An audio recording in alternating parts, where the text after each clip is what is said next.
करोड़ जनता का अभिनंदन है, जिसने भारतीय जनता पार्टी और दुनिया के सबसे लोकप्रिय नेता, इस देश के प्रधानमंत्री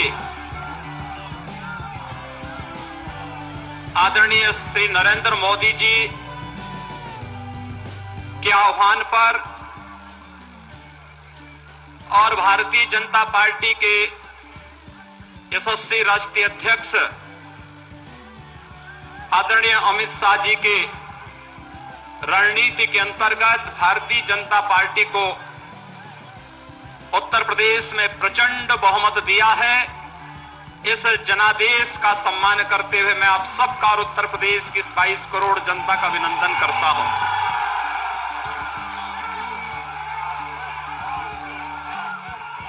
बंधुओं, हम सबके सामने देश के माननीय प्रधानमंत्री और भारतीय जनता पार्टी के माननीय राष्ट्रीय अध्यक्ष जी ने और पूरे संसदीय बोर्ड ने एक बहुत महती जिम्मेदारी हम सब के ऊपर दी है,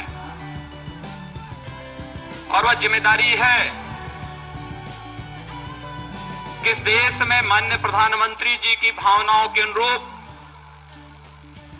जैसे देश के अंदर भारतीय जनता पार्टी शासित राज्य सरकारें विकास के कार्यक्रमों को तेजी के साथ आगे बढ़ा करके लोक कल्याणकारी योजनाओं का लाभ समाज के अंतिम व्यक्ति तक पहुंचा रहे हैं, जिससे उत्तर प्रदेश की जनता पिछले 14-15 वर्षों से वंचित थी। वह जिम्मेदारी आज हम सब के ऊपर आई है। आपने मुझे चुना और यह जिम्मेदारी माननीय प्रधानमंत्री जी ने मुझे दी है, तो स्वाभाविक रूप से मेरे साथ आप सबकी भी जिम्मेदारी और ज्यादा बढ़ जाती है। और इसीलिए माननीय प्रधानमंत्री जी की चिंता एक ही थी कि आखिर उत्तर प्रदेश का ये भाग्योदय कैसे होगा। लगातार अपनी चिंताओं को लेकर के जब उन्होंने अपने कार्यक्रम प्रारंभ किए, आपको याद होगा कि गोरखपुर और पूर्वी उत्तर प्रदेश सदैव उपेक्षित रहा। पहली बार विकास कैसे होता है हम सब ने तब देखा जब भारत के यशस्वी प्रधानमंत्री ने गोरखपुर में आकर के फर्टिलाइजर और एम्स की नींव स्वयं रखी। यह केवल एक फर्टिलाइजर कारखाना और एम्स की नींव नहीं थी, यह इस देश के पूर्वी भारत के विकास की नींव थी। और पूर्वी भारत के विकास के माध्यम से इस देश में विकास का जो क्षेत्रीय असंतुलन था, इसको साधने का ईमानदारी पूर्वक प्रयास भी भारत के माननीय प्रधानमंत्री जी ने किया। और आज हम विश्वास के साथ अब कह सकते हैं, उत्तर प्रदेश की 22 करोड़ की ये जनता किसी भी प्रकार से अपने को उपेक्षित महसूस नहीं कर सकती है। लोग कहते थे कि भारतीय जनता पार्टी 150 के आसपास सीट पा जाएगी तो बहुत होगी, लेकिन जब भी आदरणीय अमित शाह जी से प्रेस के लोग पूछते थे कि कितनी सीट भारतीय जनता पार्टी पाएगी, उन्होंने हमेशा कहा कि भारतीय जनता पार्टी 300 से अधिक सीट पाएगी, और अंततः भारतीय जनता पार्टी का नेतृत्व 325 से अधिक सीटें पाई है। सज्जनों, जो महत्व जिम्मेदारी हम सब के ऊपर दी है, ये केवल एक पद नहीं है, यह एक कर्तव्य है। और यह कर्तव्य आदरणीय प्रधानमंत्री जी का नेतृत्व सदैव हमें मार्गदर्शन करता है। यह केवल पद हमारे लिए केवल एक पद नहीं कि हम इसके माध्यम से अधिकारों का ध्वंस जमाने के लिए जाए, यह हमें कर्तव्यों का राह दिखाता है। उत्तर प्रदेश की 22 करोड़ जनता के प्रति हमारा क्या कर्तव्य होना चाहिए, और उन कर्तव्यों के प्रति हम सबको आग्रही बनाता है। और उन कर्तव्यों का निर्वहन करने के लिए, उसी का एहसास कराने के लिए आप सबके प्रति अपने नेतृत्व की ओर से आभार व्यक्त करने के लिए जहां मैं आपके पास आया हूं, वहीं मैं आप सबसे अनुरोध करूंगा कि इसका आभार भारत के माननीय प्रधानमंत्री जी के प्रति, जिन्होंने भारतीय जनता पार्टी को यशस्वी विजय प्रचंड बहुमत दिलाने में अपना योगदान दिया है, उन सबके प्रति आभार व्यक्त करने का यह अवसर हम सबके सामने है। मुझे केवल कुछ बातें कहनी है और साथ इस बात को कहनी है, उत्तर प्रदेश आज केंद्र की माननीय श्री नरेंद्र मोदी जी के नेतृत्व की सरकार की राह पर सबका साथ और सबके विकास की राह पर चलेगी। यहां पर किसी के साथ न जाति के नाम पर, न मत के नाम पर, न मजहब के नाम पर, न लिंग के नाम पर किसी प्रकार का कोई भेदभाव नहीं। विकास सबका होगा, लेकिन तुष्टीकरण किसी का नहीं होगा। यह आश्वासन देने के लिए मैं आपके बीच उपस्थित हुआ हूं। बंधुओं, मैं बहुत दिनों से आपके बीच में यहां पर कार्य कर रहा हूं। हो सकता है कि गोरखपुर और आसपास के क्षेत्र में मेरी उतनी उपस्थिति नहीं हो पाएगी, लेकिन मैं आपको कहना चाहता हूं कि विकास का जो राह माननीय प्रधानमंत्री जी ने गोरखपुर और पूर्वी उत्तर प्रदेश को दिखाया है, वह राह आप देखना एक वास्तविकता में बदलता हुआ दिखाई देगा। यहां की चीनी मिलों के जीर्णोद्धार के लिए, इन आंगनबाड़ी कार्यकर्तियों की समस्याओं के समाधान के लिए, बीएड और टीईटी प्रशिक्षुओं के समस्याओं के समाधान करने के लिए, इन बेरोजगार नौजवान जो अब तक उत्तर प्रदेश से पलायन करता था, इनके पलायन को रोकने के लिए, गांव, गरीब, किसान और नौजवान के लिए हम लोग बड़ी मजबूती के साथ दिन रात एक करके पूरी तत्परता के साथ अर्पित हैं। मुझे आपको ये बताते हुए प्रसन्नता है कि सरकार निरंतर कार्य कर रही है। हम लोगों ने कुछ निर्णय लिए, लेकिन हो सकता है कि तमाम लोग तमाम प्रकार की बातें कर रहे हों।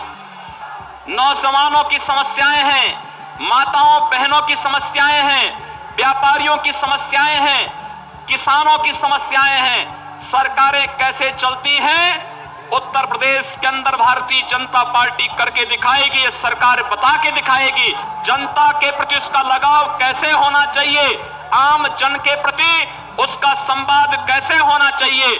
हम इस बात के लिए संकल्पित हैं, भ्रष्टाचार मुक्त शासन हो, जनता के प्रति संवेदनशील प्रशासन होगा, गुंडा राज पूरी तरह समाप्त होगा।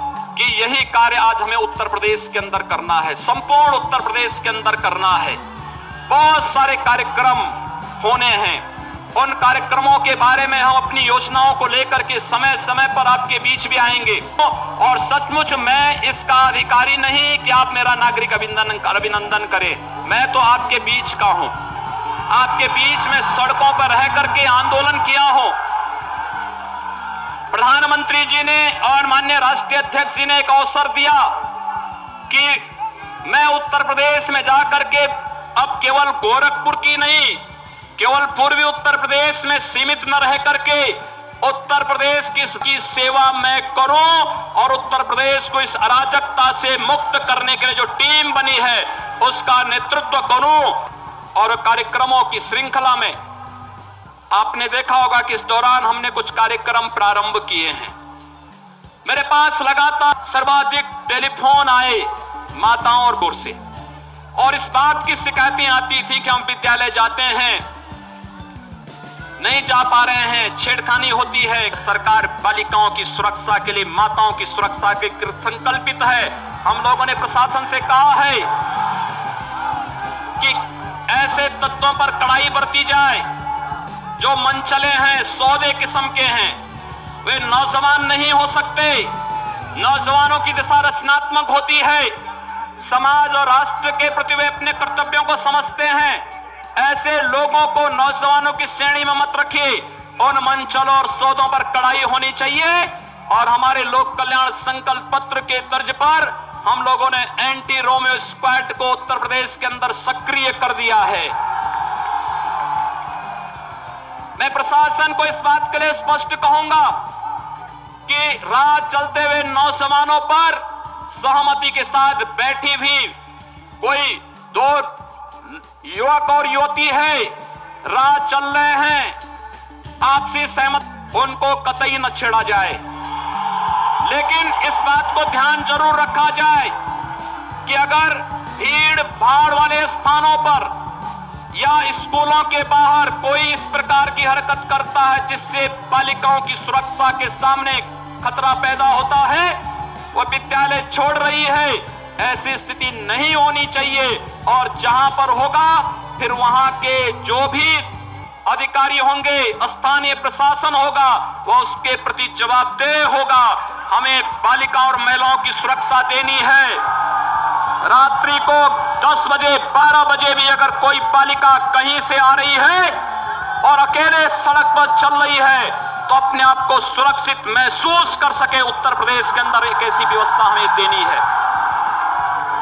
हम लोगों ने इस बात को फिर किया है कि एनजीटी बार बार एक बात के लिए उत्तर प्रदेश के अंदर कह रहा है। पिछले 2 वर्षों में कई बार एनजीटी ने कहा है, नेशनल ग्रीन ट्रिब्यूनल ने कहा है कि अवैध बूचड़खानों को हटाओ। मानक के अनुसार जो लाइसेंस लिए हैं उनका पालन कर रहे हैं, सरकार उनको नहीं छेड़ेगी। लेकिन जिन लोगों ने नेशनल ग्रीन ट्रिब्यूनल के आदेशों का उल्लंघन किया है, अवैध रूप से गंदगी फैला रहे हैं, जन स्वास्थ्य के साथ खिलवाड़ कर रहे हैं, उनको एक प्रक्रिया के तहत हटाइए। उन प्रकार का खिलवाड़ करने की छूट किसी को न मिलने पाए, इस कार्य को लेकर के हम लोगों ने कार्य प्रारंभ किया है। हम लोग किसानों के बारे में भी कार्य अपनी योजना बना रहे हैं। मैं देख रहा था पिछले कई वर्षों से किसानों की उपज का क्रय नहीं हो पाता था। हम लोगों ने उत्तर प्रदेश सरकार की एक टीम को बाहर भेजा है। हर व्यक्ति के लिए खाद्य सुरक्षा किस प्रकार से मजबूती से लागू है, वहां का एक एक गरीब किस प्रकार से शासन की योजनाओं से लाभान्वित है, वहां पर देखा जा सकता है। हमारी एक टीम, 2 मंत्री, 4 अधिकारी उसमें वहां गए हैं। वहां के पूरे सिस्टम को हम ले रहे हैं और प्रतिशत गेहूं का क्रय करेंगे। समर्थन मूल्य किसान के खाते में डालने की व्यवस्था हम लोग करने जा रहे हैं। हम लोग उत्तर प्रदेश के अंदर कानून का राज स्थापित करने के लिए कृत संकल्पित हैं। शासन में अब कहीं भी बैठे भ्रष्ट तत्वों को एक और पूरी तरह दूध के मक्खी की तरह निकाल बाहर करके रहेंगे। उत्तर प्रदेश के युवाओं के लिए, नौजवानों के लिए, किसानों के लिए, मजदूरों के लिए और हर तबके के लिए हमारी योजना होगी। उत्तर प्रदेश के विकास के लिए हम लोग मजबूती से कार्य करेंगे। आज ही मैंने पीडब्ल्यूडी विभाग को एक बात के लिए कहा है कि 15 जून तक उत्तर प्रदेश के अंदर सभी सड़कें गड्ढा मुक्त हो जानी चाहिए, इसकी व्यवस्था सुनिश्चित कर दें। और साथ ही साथ आप सबको मैं खुशखबरी एक और देना, हम लोगों को खुशखबरी देना चाहेंगे कि जो लोग कैलाश मानसरोवर की यात्रा करना चाहते हैं, उत्तर प्रदेश सरकार ने निर्णय किया है अगर वह स्वयं कैलाश मानसरोवर के लिए हम लोग 1 लाख रुपए का अनुदान देंगे। साथ साथ उत्तर प्रदेश में हम लोग लखनऊ, गाजियाबाद या नोएडा में से किसी एक स्थान पर कैलाश मानसरोवर भवन का निर्माण करेंगे, जहां पर वे सभी श्रद्धालु जन जाकर के अपनी यात्रा को आगे बढ़ा सकें। एक करके होते रहेंगे, लेकिन विश्वास केवल इस बात का आपका सहयोग और आपका सानिध्य प्राप्त हो। भारतीय जनता पार्टी के नेतृत्व की सरकार को जनअपेक्षाओं पर खरा उतरने में आप सबके सहयोग की आवश्यकता है। यही अपील करते हुए मैं आप सभी नागरिक संगठनों का, सामाजिक, सांस्कृतिक, व्यापारिक संगठनों ने जो भारतीय जनता पार्टी के नेतृत्व में आज ये नागरिक अभिनंदन किया है, सचमुच इस नागरिक अभिनंदन का वास्तविक अधिकारी भारत के यशस्वी प्रधानमंत्री आदरणीय श्री नरेंद्र मोदी जी, भारतीय जनता पार्टी संगठन के मुखिया शाह जी, उत्तर प्रदेश भारतीय जनता पार्टी का नेतृत्व और आप सभी कोटि कोटि कार्यकर्ता हैं। मैं आप सबका हृदय से अभिनंदन करता हूं, वंदन करता हूं और आप सबका सहयोग का की अपेक्षा करते हुए वाणी को यहीं पर विराम देता हूं। आप सबको मेरी बहुत बहुत शुभकामनाएं। धन्यवाद। जय श्री राम।